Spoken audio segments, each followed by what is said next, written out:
Hello दोस्तों, स्वागत है आपका मेरे YouTube चैनल पे। आज मैं आपको बताऊंगा the God of small things novel की कहानी के बारे में। लेकिन उससे पहले अगर आपने मेरे चैनल को सब्सक्राइब नहीं किया है तो सब्सक्राइब कर दें।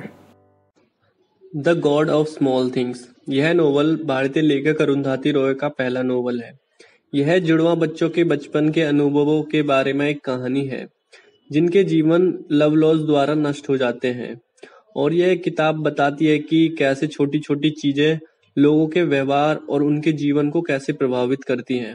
इस बुक ने 1997 में बुकर प्राइज जीता। इसके कैरेक्टर्स के बारे में, इसमें 6 मेन कैरेक्टर्स हैं।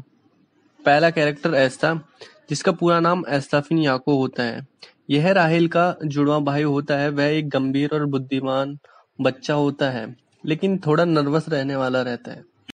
लेकिन उसे वैज और नुकीले जूते पहनना पसंद होता है। दूसरा कैरेक्टर राहेल। राहेल जो है वो एस्ता की छोटी बहन होती है, जो कि उससे 18 मिनट छोटी रहती है। 7 साल की उम्र में उसके बाल इतने खूबसूरत होते हैं कि जैसे लव इन टोक्यो बैंड में कोई फुवारा उसके सिर पर रख दिया हो।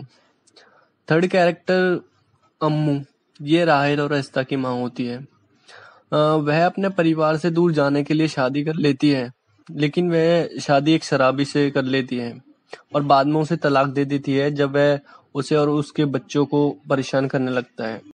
चौथा कैरेक्टर वैल्यू था। वह एक परवन होता है और नीची जाति का अछूत होता है, जो कि असाधारण रूप से स्मार्ट है, लेकिन उसका बढ़ई का काम होता है। वह एक परिवार के कारखाने में काम करता होता है। फिफ्थ कैरेक्टर है चाको। चाको एस्ता और राहिल का मामा होता है। वह उनकी मम्मी अम्मू से 4 साल बड़ा होता है। सिक्स्थ कैरेक्टर है बेबी कोचाम्मा, जो कि अम्मू के पिताजी पापाची की बहन होती है। ये एक खूबसूरत और युवा महिला होती है, लेकिन वजन में थोड़ा अधिक होती है और मोटी होती है। यह कहानी भारत के राज्य केरल के एक जिले कोट्टायम की है, जिसमें एक गांव होता है आयमनेम। वहाँ 2 जुड़वा बच्चे होते हैं, जिनमें एक लड़का और एक लड़की होती है। लड़के का नाम तो ऐसा होता है और लड़की का नाम राहेल। जब वे 7 साल के होते हैं तो किसी कारण से एक दूसरे से 1969 में अलग हो जाते हैं, और आखिर में 1993 में वो फिर से मिलते हैं। अम्मू अपने बीमार पिता से बचने के लिए बेताब रहती है। उसके पिता को पापाची के नाम से जाना जाता है और उसकी माता को ममाची के नाम से जाना जाता है। अम्मू अपने माता पिता को इस बात के लिए राजी करती है कि वह कलकत्ता में एक दूर की चाची के साथ गर्मी की छुट्टियां बिताने जाएगी। आयमान लौटने से बचने के लिए वह अपने चाची के वहाँ एक आदमी से शादी कर लेती है, लेकिन बाद में पता चलता है कि वह एक शराबी है। कुछ समय बाद वह राहेल और एस्ता को जन्म देती है।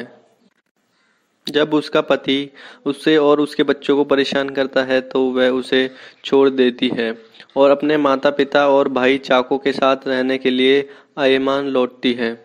चाको एक अंग्रेजी महिला मार्गरेट से तलाक के बाद पापाची की मृत्यु पे इंग्लैंड से भारत लौटता है। आयमने में बहुपीढ़ी के परिवार के घर में पापाची की बहन नमोमी पे भी शामिल होती है, जिन्हें बेबी कोचम्मा के नाम से जाना जाता है। वह जब युवा होती है तो बेबी कोचम्मा को एक लड़के फादर मुल्गिन के साथ प्यार हो जाता है, जो कि एक युवा आयरिश पुजारी होता है जो आयमने में आया होता है। उनके करीब जाने के लिए बेबी कोचम्मा रोमन कैथोलिक धर्म में हो जाती है। कुछ समय बाद उसे अमेरिका भेज दिया जाता है। बेबी कोचम्मा अपने प्रेम के कारण जीवन भर अविवाहित रहती हैं और समय के साथ साथ उनका प्यार भी गहरा होता जाता है। उसके बाद एक कार दुर्घटना में मार्गरेट के दूसरे पति की मृत्यु हो जाती है। उसके बाद वह चाको और उसकी बेटी सोफी को बुलाने के लिए प्रेरित करती है ताकि वह उनके साथ क्रिसमस बना सके। चाको उन्हें लेने के लिए हवाई अड्डे पर जाता है। फिर उसके बाद परिवार एक थिएटर में जाते हैं। वह रास्ते में कम्युनिस्ट प्रदर्शनकारियों को देखते हैं, जो कि कार को घेर लेते हैं और बेबी कोचम्मा को लाल झंडा फहराने पर मजबूर कर रहे होते हैं और कम्युनिस्ट का नारा लगवाते हैं। उसका अपमान करते हैं। राहेल सोचती है कि वह वैल्यूता को देखती है जो प्रदर्शनकारियों के बीच परिवार के अचार खाने के लिए काम करता है। बाद में स्नैक काउंटर पर काम करने वाला ऑरेंज ड्रिंक मैन द्वारा एस्था का यौन उत्पीड़न किया जाता है। अंत में दुखद घटनाओं में एस्था के अनुभवों के कारकों का है। राहेल के इस दावे के बाद उसने वेल्युथा को कम्युनिस्ट भीड़ में देखा। बेबी कोचामा ने वेल्युथा को प्रदर्शनकारियों के हाथों अपमानित किया और वह उससे और दुश्मनी करने लगी। वेल्युथा एक दलित होता है। राहेल और एस्था वेल्युथा के साथ संबंध बनाते हैं और अपनी जाति के विरुद्ध जाके उससे एक रिश्ता जोड़ते हैं। यह वेल्युथा के लिए उसके बच्चों का प्यार होता है। आखिरकार अम्मू रात को उस आदमी से प्यार करती है जिससे कि उसके बच्चे दिन में प्यार करते हैं। अम्मू और वेल्युथा एक अल्पकालिक संबंध शुरू करते हैं। जब वेल्युथा के साथ उसके रिश्ते का पता चलता है तो अम्मू अपने आप को कमरे में बंद कर लेती है और वेल्युथा भी गायब हो जाता है। अम्मू गुस्से में अपने दुर्भाग्य के लिए अपने दोनों जुड़वा बच्चों को दोषी ठहराती है। राहेल और एस्था घर से भाग जाने का फैसला करते हैं। उनकी चचेरी बहन सोफी भी उनका साथ देती है। रात के दौरान वे नदी के पार एक पर्यटक घर तक पहुंचने की कोशिश करते हैं। उनकी नाव बह जाती है और सोफी डूब जाती है। जब मार्गरेट और चाको को पता लगता है और वो एक यात्रा से लौटते हैं तो सोफी के शरीर को सोफे पर रखा देखते हैं और वह मरी हुई होती है। उसके बाद बेबी कोचामा पुलिस के पास जाती है और वेल्युथा पर सोफी की हत्या का आरोप लगाती है। पुलिसकर्मियों ने वेल्युथा को पकड़ लिया होता है जो कि जाति की रेखाओं को पार करने के लिए उसे बुरी तरह पीटती है और उसे मौत के जुर्म में गिरफ्तार कर लेती है। पर्यटक घर में रहने वाले जुड़वा बच्चे उस दृश्य के गवाह थे कि वेल्युथा ने सोफी को नहीं मारा। बाद में जब वे पुलिस को यह सब बताते हैं कि सच्चाई क्या है तो वह घबरा जाता है। वह जानता है कि वेल्युथा एक कम्युनिस्ट है और डरता है कि अगर यह शब्द निकल गया कि गिरफ्तारी और पिटाई गलत है तो इससे स्थानीय कम्युनिस्ट में अशांति होगी।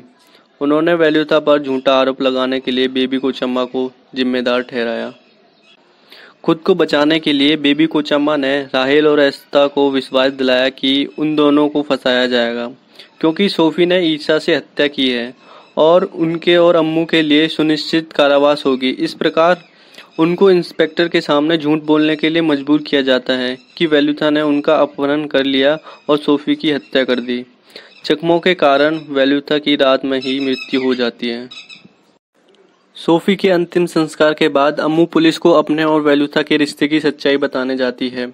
उसे उजागर होने से डरते हुए बेबी कोचामा ने चाको को आश्वस्त किया कि उसकी बेटी की मौत के जिम्मेदार और कोई नहीं, अम्मू और उसके दोनों जुड़वा बच्चे हैं। चाको अम्मू को घर से बाहर निकालने का फैसला करता है और उसे घर से बाहर निकाल देता है। उसके बाद अम्मू ने एस्था को उसके पिता के साथ रहने के लिए भेज देती है। यह सब सुनने के बाद एस्था अब अम्मू को कभी देखना नहीं चाहता। कुछ साल बाद जब अम्मू 31 साल की उम्र की हो जाती हैं तो उनका निधन हो जाता है। भारत में एक अशांत बचपन और किशोर अवस्था के बाद राहेल शादी कर लेती है और उसके बाद अमेरिका चली जाती है। वहाँ वह मृत्यु समाप्ति की नौकरी करने लगती है। बरसों बाद जब वह आयरन लौटने की सोचती है तो उससे पहले वह तलाक ले लेती है। जब राहेल और एस्था 31 साल के हो जाते हैं तो बचपन के बाद वो अब पहली बार मिलते हैं और एक दूसरे को गले लगाते हैं।